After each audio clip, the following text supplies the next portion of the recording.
प्रणाम। आज मैं आप सभी को इस वीडियो के माध्यम से कानों से संबंधित विकारों जो उत्पन्न होते हैं हमारे शरीर में, एक तो सबसे बड़ी जो समस्याएं क्रिएट होती हैं वो एक अवस्था के बाद जो बुज़ुर्ग होते हैं उनको ज़्यादातर ये परेशानियां क्रिएट होती हैं। बाकी अभी युवाओं में भी ये परेशानियां बहुत अधिक मिलती हैं कि कानों से संबंधित विकार की श्रवण शक्ति का कम हो जाना, श्रुति उनकी कम हो जाती है एक समय के बाद, और फिर मवाद का आना, और कानों में बहुत से लोगों को फुंसियों की समस्याएं हो जाती हैं, और फिर कान का बहना। तो इन सभी समस्याओं के लिए आज मैं आप सभी को इस वीडियो के माध्यम से आपको विशेष 5 ऐसी सूक्ष्म क्रियाएं बताने वाला हूं जिनको आप करके इन विकारों से मुक्त हो सकते हैं और अपने आप को आजीवन कानों के होने वाले विकारों से अपने आप को मुक्त कर सकते हैं। और साथ ही साथ मैं हठ योग प्रदीपिका में जो 2 प्राणायाम का वर्णन किया गया है कि कानों के विकारों के लिए आप कौन से 2 प्राणायाम का अभ्यास कर सकते हैं, उनको भी आज मैं आपको इस वीडियो के माध्यम से बताने का प्रयास करता हूं, और आप सभी उनको नियमित रूप से अपने जीवन में आत्मसात कर अपने जीवन में एक दिव्यता को प्रतिष्ठित करते हुए कानों से संबंधित विकारों से मुक्त हों। सर्वप्रथम जो आप अभ्यास करेंगे उसको किस प्रकार से करना है, आपको दोनों हाथों को ऐसे बराबर में रखते हैं, किसी भी एक ध्यानात्मक स्थिति में बैठ जाएं। उसके बाद श्वास पर श्वास ऐसे कानों से लगाते हुए हाथों को इस प्रकार से अंदर की तरफ लाइए, फिर क्लोज करेंगे, फिर बाहर ले जाइए, श्वास पर श्वास ऐसे इस अभ्यास क्रम को लयबद्ध तरीके से एकाग्रतापूर्वक 10 बार कम से कम नियमित रूप से करें।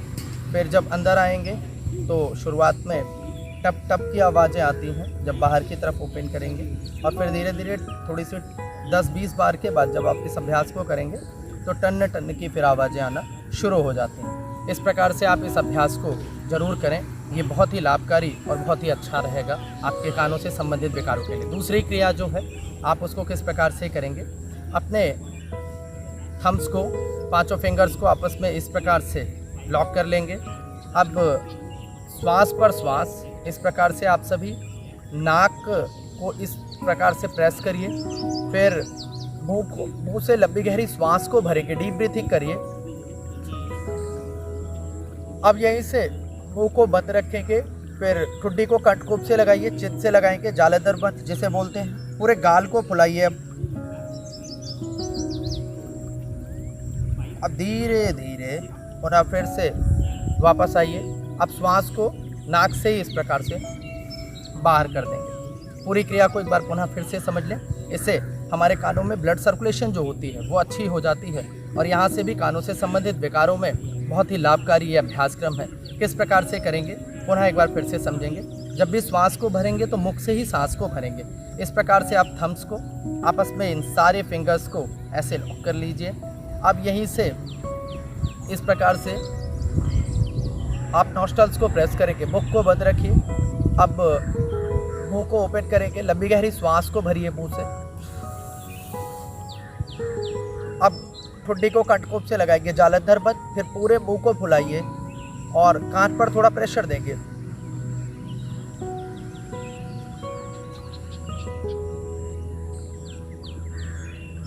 थोड़ी देर तक ऐसे होल्ड करिए, फिर नाक से ही सांस को बाहर कर देते हैं इस प्रकार से। तो ये बहुत ही इफेक्टिव अभ्यास क्रम है, इसको भी आप जरूर करें। जो तीसरी क्रिया है अब उसको मैं आपको बताता हूँ। इसी प्रकार से आप इंडेक्स फिंगर को अपने कान के जो यहाँ पर थोड़ा गड्ढा सा आपको मिलेगा निचले हिस्से पर, यहाँ पर आप इस प्रकार से क्लॉकवाइज चलाइए 10 टाइम्स एकाग्रतापूर्वक, ऐसे निश्चयपूर्वक। ये भी कानों से संबंधित विकारों के लिए, और खासकर जिनके कान बहते हैं उनके लिए ये बहुत इफेक्टिव अभ्यास क्रम है। अब यहीं से एंटी क्लॉकवाइज अपोजिट डायरेक्शन में भी करिए, ऐसे श्वास पर श्वास इस अभ्यास क्रम को लय के साथ एक समग्रता को अपने भीतर ऐसे प्रतिष्ठित करते हुए इस क्रिया को करने के बाद अब आप सभी जो अगला अभ्यास करेंगे उसका नाम है कर्णपीड़ आसन। कर्णपीड़ आसन में कैसे आप करते हैं, लंबी गहरी श्वास को भरते हैं। श्वास को जब भी भरेंगे तो पूरे मुख को फुलाएंगे, नॉस्ट्रल से ही सांस को लेते हैं, और फिर दोनों नासिका को ऐसे प्रेस करेंगे। फिर यहीं से आँखों को भी बंद करते हैं, मुख को भी बंद करते हैं, और मन को शांत और सहज करते हुए आप एकाग्रतापूर्वक इस क्रिया को भी एक बार समझ लें। पहले लंबी गहरी श्वास को भरिए, ऐसे डीप ब्रीथिंग कर लिया हमने। अब श्वास को भरने के बाद मुख में होल्ड करिए, ऐसे पूरे गाल को फुलाएंगे। कानों पे प्रेशर देना है इस अभ्यास में। फिर नॉस्ट्रल्स को प्रेस करते हैं, मुख को बंद रखते हैं, आंखें भी बंद। ये बहुत इफेक्टिव अभ्यास क्रम है। जिनको सुनने में समस्या होती है उनके लिए भी बहुत इफेक्टिव है। आंखें बंद, मुंह बंद, eyes are close, mouth are close. फिर नॉस्ट्रल्स को भी दोनों प्रेस करके रखिए और जो वायु मुंह में है उसे कान से बाहर करेंगे 3 बार। लंबी गहरी श्वास को भरते हैं इस प्रकार से।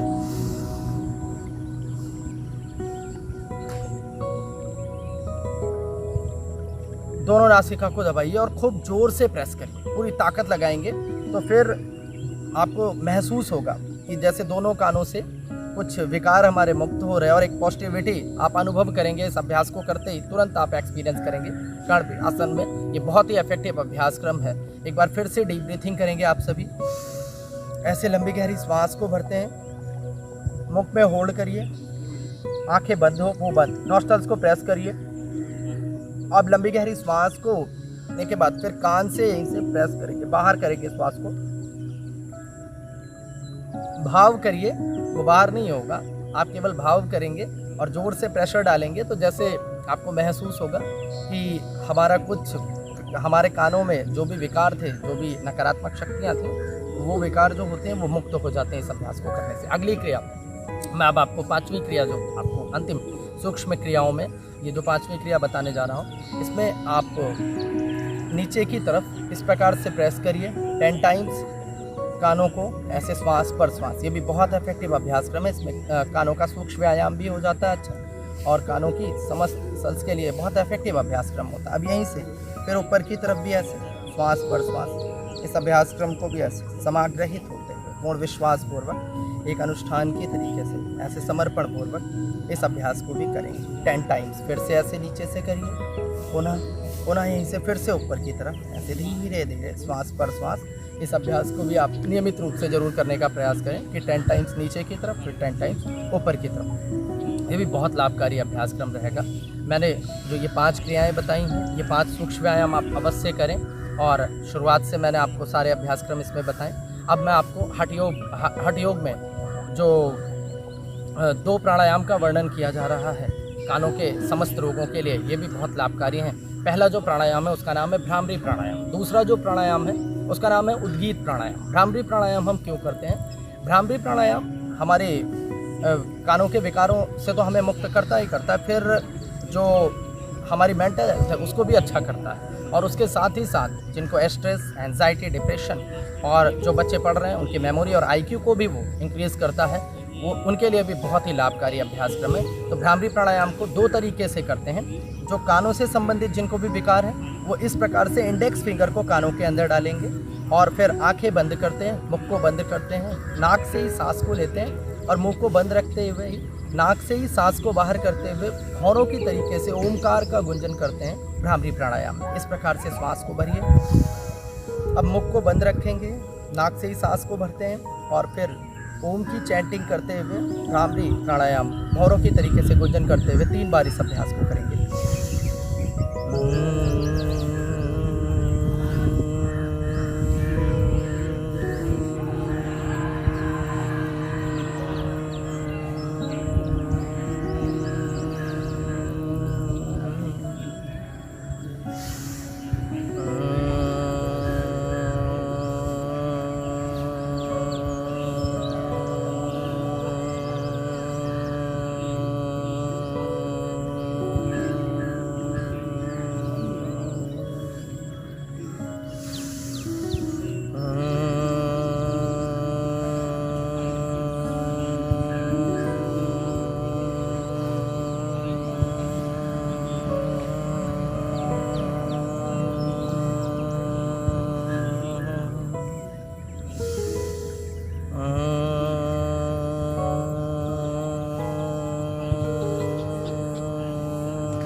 अब यहीं से दोनों हाथों को फिर रब करके आँखों को मत करते ऐसे इस प्रकार से।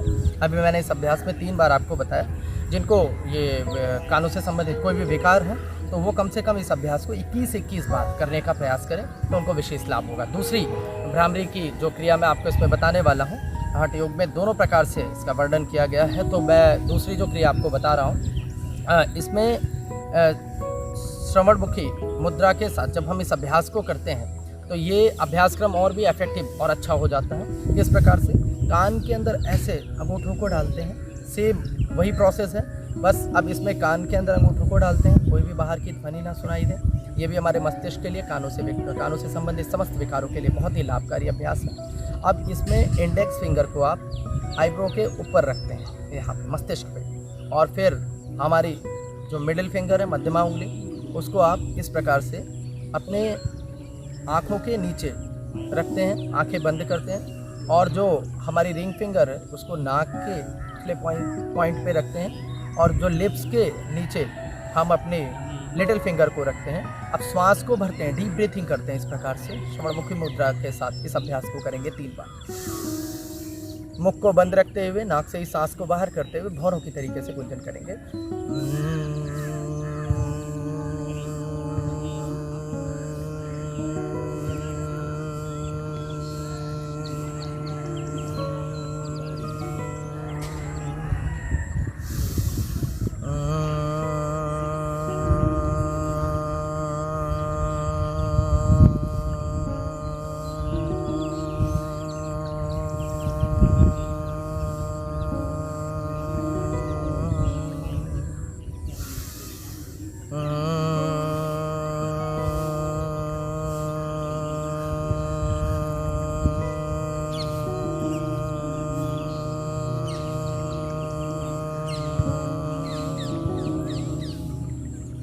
दोनों हाथों को अब रखते हैं, पुनः फिर आँखों पे, मत्थों पे, ऐसे गालों पे, कानों पे, गर्दन तक लगाते हैं। तो इस प्रकार से आप भ्रामरी प्राणायाम का ये दोनों विधियों का अभ्यास करें दोनों तरीके से, तो बहुत ही लाभकारी रहेगा विधिपूर्वक ऐसे। अब मैं आपको अंत में उद्गीत प्राणायाम का अभ्यास बता देता हूँ। लंबी गहरी श्वास को भरते हैं, ऐसे किसी भी ध्यानात्मक स्थिति में, सुखासन, सिद्धासन, पद्मासन, किसी भी ध्यानात्मक स्थिति का चयन करते हुए फिर दोनों हाथों में ज्ञान मुद्रा या वायु मुद्रा का चयन कर लेंगे। लंबी गहरी श्वास को भरते हैं सभी। अब पवित्र पावन ओम की चैंटिंग करते हैं, नॉस्ट्रल से ही सांस को भरते हैं और फिर सांस को बाहर करते हुए मुख से ओम का, पवित्र पावन ओमकार का उच्चारण करते हैं सभी एक साथ।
इस प्रकार से 3 बार करने के बाद फिर ऐसे आप, तो आप इन अभ्यासों को कम से कम 21 बार, जो भ्रामरी और उद्गीत मैंने अंत में बताया, बाकी सभी अभ्यासों को कम से कम 10 बार जरूर करने का प्रयास करें। ये सभी के लिए लाभकारी रहेगा।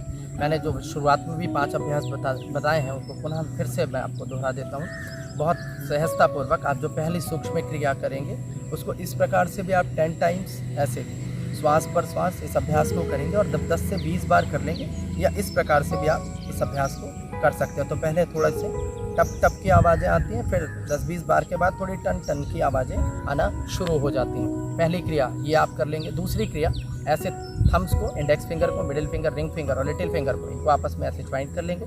लंबी गहरी श्वास को भरते हैं इस प्रकार से, और श्वास को मुंह से ही भरते हैं। नॉस्ट्रल्स को दोनों ऐसे प्रेस कर लेते हैं और मुख से श्वास को भरते हैं,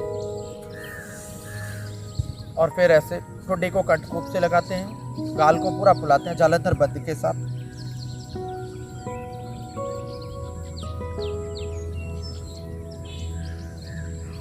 और फिर दोनों हाथों को नीचे लाते हैं, नाक से ही सांस को बाहर कर देते हैं। इस प्रकार से ये आप दूसरी क्रिया कर लेंगे। तीसरी क्रिया मैंने जो आपको बताया वो इंडेक्स फिंगर को कान के निचले हिस्से पर, जहाँ पर थोड़ा गड्ढा सा है, उस हिस्से पर ऐसे प्रेस करिए। 10 टाइम्स ऐसे क्लॉकवाइज चलाएंगे आप सभी, और 10 टाइम्स फिर ऐसे एंटी क्लॉकवाइज की। ये तीसरी क्रिया मैंने आपको इस अभ्यास में बताई। चौथी क्रिया जो आपको सूक्ष्म व्यायाम में बताया वो बहुत ही सहज और सरल क्रिया है। ये बहुत इफेक्टिव अभ्यासक्रम है। ब्लड सर्कुलेशन को हमारे बढ़ाता है। और जो तीसरी क्रिया ये मैंने बताई, ये कान में जिनको मवाद आदि की बहुत समस्या है, अक्सर फुंसी हो जाती है, फिर मवाद आने लगती है, कान बहते हैं, तो उनके लिए बहुत ही इफेक्टिव ये अभ्यास क्रम है, बहुत ही लाभकारी रहेगा। चौथी क्रिया जो है वो कर्णपीड़ आसन। कर्णपीड़ आसन में आपको किस प्रकार से करना है, इस बात का भी ध्यान रखना है। लंबी गहरी श्वास को भर लेते हैं, पहले मुख में होल्ड करते हैं, नॉस्ट्रल्स को प्रेस करते हैं, आंखें बंद, मुंह बंद, दोनों नासिका को जोर से दबाइए और जो वायु मुंह में उसे कान से बाहर करने का प्रयास करते हैं, इसी प्रकार से पूरी ताकत लगाते हैं। तो ये बहुत इफेक्टिव अभ्यास रहता है, कान से नहीं बाहर होगा, लेकिन आपको भाव यही करना है इस अभ्यास में। चौथी क्रिया के बाद अब मैं आपको पांचवी और अंतिम क्रिया इस प्रकार से ऐसे कान के निचले हिस्से पर 10 टाइम्स ऐसे प्रेस करना है, फिर ऐसे ऊपर के हिस्से पर भी ऐसे इस प्रकार से खिंचाव डालना है। तो ये कान की समस्त रोगों से आप मुक्त हो सकते हैं और इसको नियमित रूप से प्रत्येक दिन अपनी दिनचर्या में ज़रूर शामिल करें। ये बहुत अच्छा अभ्यास क्रम है और आप सभी अपने जीवन को योग के साथ, अपने जीवन को एक दिव्यमय और एक विशिष्ट, एक अपने पूर्वजों की तरह अपने जीवन को बनाने का प्रयास करें, निरोगी बनाने का प्रयास करें। आप सभी इस वीडियो को अधिक से अधिक देखें, लाइक करें, शेयर करें, सब्सक्राइब जरूर करें और कमेंट बॉक्स में ये ज़रूर शेयर करें कि आपका व्यू कैसा रहा इस वीडियो को देख के। और आपको जो भी सवाल हैं, आप जिस भी विकार के बारे में पूछना भी चाहते हैं, उसको भी आप कमेंट बॉक्स में ज़रूर शेयर करें। मैं आपको आगे के वीडियोज़ में ज़रूर बताऊँगा। आप सभी का बहुत बहुत धन्यवाद।